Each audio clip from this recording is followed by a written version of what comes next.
Alright everyone, I'm sorry for being late with this video, or maybe not sorry. I've been wanting to get this video up for a while now, and it's finally finished so I can put it out for the public to see. Now for starters, I normally wouldn't make videos like this, but you have to be amazed at how long I've been waiting to get a video like this up for, or rather reposting it for those who remember a video like this that I made 3 years ago. I guess I'll start off by talking about Ninja Kiwi themselves, since there's been a lot of censorship going around with them, especially in the past week. And quite frankly, it's nothing new either. Ninja Kiwi has been actively working against modders who are trying to make their games better, but Ninja Kiwi believes that it breaks their quote balance scale end quote for some strange reason. Okay, I guess the times 10 mods and the like could count toward this. But anyway, Shinobi Salmon, or formerly known as Salmon NK, has been a well-respected community member who made a Discord as a tribute to the Fallen Bloons world that most people probably don't know about because it's over a decade ago, and even I was a little kid at the time. Anyway, Shinobi Salmon was banned from the Ninja Kiwi Discord by moderators for, quote, speaking his mind about Ninja Kiwi's flaws in some games, end quote. Now, what if I told you that I was nearly perma-banned from Ninja Kiwi as well? Not from the Discord, though, but from the forums and the main Ninja Kiwi website. Basically, I uploaded a video about BTD Battles Mobile, and I compared it to Stats for Flash, which suffered the same fate that BTD Battles Mobile later got in a series of updates from February to July 2017.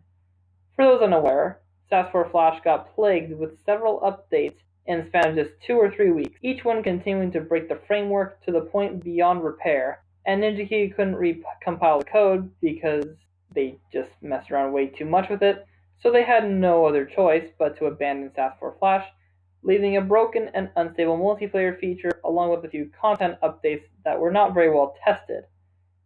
Instead of Ninja Kiwi owning up to their problems, they went with the excuse of blaming certain browsers' performances for causing the issues.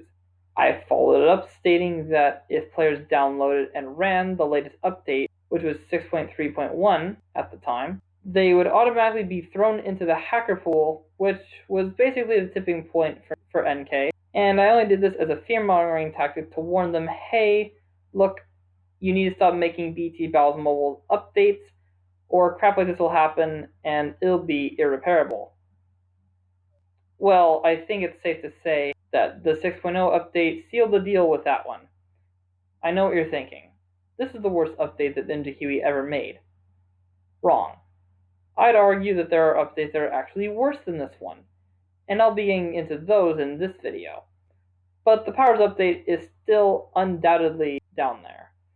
I feel like power cards in card battles would have been great to have as a unique feature to that game mode, but now with this update, it just doesn't serve a purpose anymore. It's like Ninja Kiwi completely forgot about card battles and threw in whatever powers they could muster.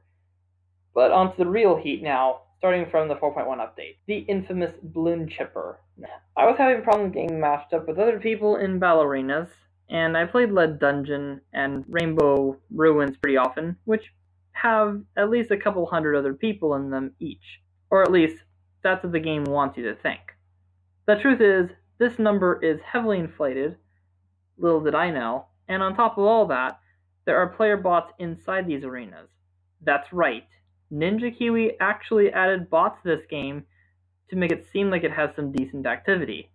After roughly 1 minute of being unable to find a match, you are automatically pitted against one of these bot players, which isn't very smart and definitely doesn't use the sophisticated strategies that most people with a brain use.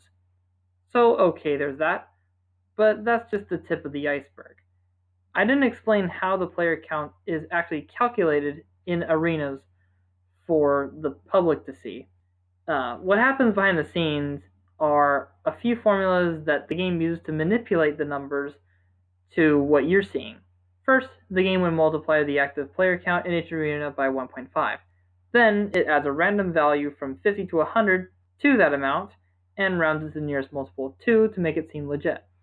So don't be surprised if you wait a few minutes on an arena that has 100 active players, as there will, very likely, be no activity at all. But this isn't the biggest concern. Understandable though, as this was only known since October of last year, though that's when this information was first discovered about the formulas used to calculate active players. Players have actually known about the player counts being inflated, or at least had some speculation on it, since the beginning of 2019, but it was only documented in October. Going from March to July 2017, I did an investigation alongside a professional Ninja Kiwi hacker who chooses to remain anonymous, and hacked into the game's files to dig out the server URLs for this game. With that, he programmed a bot that would continuously ping all of the servers every second. The results that I received from him on the matter stunned me when I first saw it. Now, what you're seeing right here is just a simplified version of the data that was actually sent to me. I took it as no surprise considering their past track record, and at one point the servers completely went down for a few hours, the infamous blackout day for BTD Battles on July 8th. When I presented this evidence, fellow members jumped in to support, and Ninja Kiwi's response to all of this? Check to make sure your device is up to date. And what device are you using? They pulled the exact same shit that they did with SAS4 without addressing the main complaint. And by the time they finally fixed the server griefing issues, the damage was already done. About half the player base left already. They still have not come clean. Even in-game during that February to July timeframe was riddled with random disconnects for absolutely no reason at all.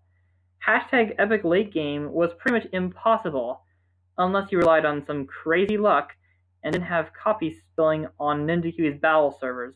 Jokes aside, I wouldn't doubt Ninja Kiwi was also purposely throttling the server connections during this time. But considering their past reputation, it also wouldn't surprise me if their servers back then were total crap. So, okay, we have 3 things that Ninja Kiwi did to rig BTD battles to make this entire system a fraud. Inflating player counts, adding player bots, and throttling the server connections to deceive people.